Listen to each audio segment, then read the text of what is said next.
Ушул жылдын 10 январында өлкөдөгү башкаруу формасын тандоо боюнча референдум өтөт. Өлкөнүн тагдырына кайдыгер карабай ар бир жаран референдумга катышуусу зарыл. Бүгүнкү иш-чаранын максаты жакында боло турган 10 январдагы референдумга президенттик республика болсун деген үгүт иштерин жүргүзүп жатабыз. Флешмобдун максаты ошо президенттик республика болсун деген түшүнүктү элге жеткизип, элге таратып, ошол менен дальше Кыргызстандагы башка региондорго жетсин деген максат. Иш-чаранын негизги максаты референдум тууралуу маалыматты коомчулукка жеткирип, мамлекеттин гүлдөп өнүгүшү үчүн президенттик башкаруу формасына добуш берүү боюнча үгүттөө. Флешмобдун катышуучуларынын айтымында күчтүү президент күчтүү мамлекетти түзөт. Жакшы ой, президент шайлоо ар бир адамдын өзүнүн жеке ою.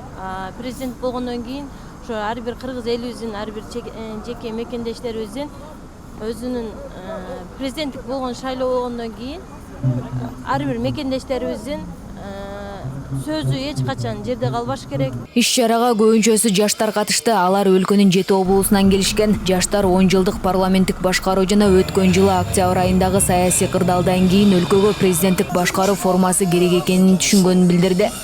Президентский башкарууну колдоп атканын себеби буга чейин парламентский башкаруу системада 30 жылдан бери жашап келатпайбызбы? Анан бул эч ким мындай бир да киши милдеттеме мойнуна алган милдеттеме жок. Талашкан эле бир партия келет экен да партия системасы бизди ошо өлтүрүп ушу туңуюкка такап койду да.